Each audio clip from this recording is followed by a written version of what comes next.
রাজধানীর নয়াপল্টনে আয়োজিত শ্রমিক সমাবেশের খবর রাখছেন সহকর্মী মোহাম্মদ হোসেন। আমরা চলে যাচ্ছি তার কাছে।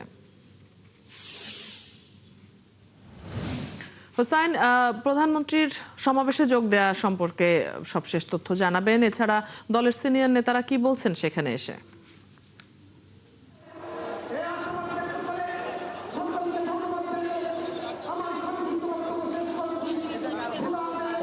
আজ থেকে 140 বছর আগে আমেরিকার শিকাগো শহরে শ্রমিকরা তাদের ন্যায্য অধিকারের দাবিতে যে সংগ্রাম, যে আত্মত্যাগ করেছিলেন, তারই ধারাবাহিকতায় আজকের এই নয়াপল্টন। ইতিমধ্যেই নয়াপল্টন, রাজধানীর নয়াপল্টন জনসমুদ্রে পরিণত হয়েছে। প্রধানমন্ত্রী তারেক রহমান আজকের এই সমাবেশে, অর্থাৎ তিনি প্রধানমন্ত্রী হিসেবে দায়িত্ব নেওয়ার পর রাজধানীতে এটি প্রথম তার সমাবেশ।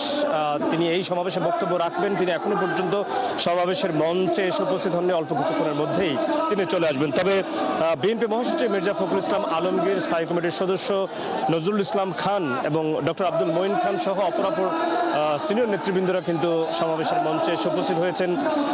আমার ক্যামেরায় আপনি দেখতে পাচ্ছেন যে শ্রমিক দলের নেতাকর্মীরা সকাল থেকে কিন্তু ছোট ছোট মিছিল নিয়ে নয়াপল্টনে, অর্থাৎ তাদের দলীয় কার্যালয়ে এসে জড়ো হয়েছেন।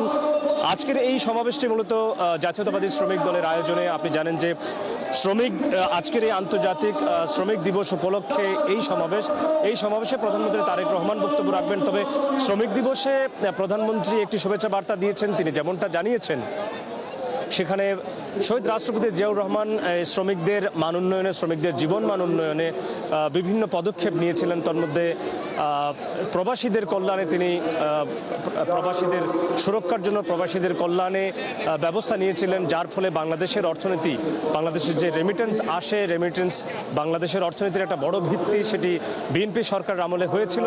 এবং বেগম খালেদা যে নেতৃত্বাধীন যে সরকার, সেই সরকারও শ্রমিকদের, কর্মজীবী মানুষদের জন্য ব্যাপক কাজ করেছেন। তারই ধারাবাহিকতা কিন্তু বর্তমান সরকার বজায় রাখবে বলে প্রধানমন্ত্রী তারেক রহমান সেই শুভেচ্ছা বার্তায় জানিয়েছেন। এবং এখানকার যে শ্রমিক দলের নেতৃবৃন্দ বক্তব্য রাখছেন, তারা বলছেন যে শ্রমিকদের যে দাবি দেওয়া দীর্ঘদিনের, তাদের যে ন্যায্য মজুরি, সেই মজুরি এই সরকার নিশ্চিত করবে। পাশাপাশি তাদের যে বিভিন্ন জায়গায়, বিভিন্ন সংস্থায়, সরকারের বিভিন্ন জায়গায় শ্রমিক দলের কর্মজীবী এবং শ্রমজীবী মানুষের যে অংশগ্রহণ, সেটি এই সরকার নিশ্চয়তার বিধান করবে। ধন্যবাদ হোসেন। আপনার কাছ থেকে আমরা তো জেনে নিচ্ছিলাম নয়াপল্টনে এই শ্রমিক সমাবেশের প্রস্তুতির খবর।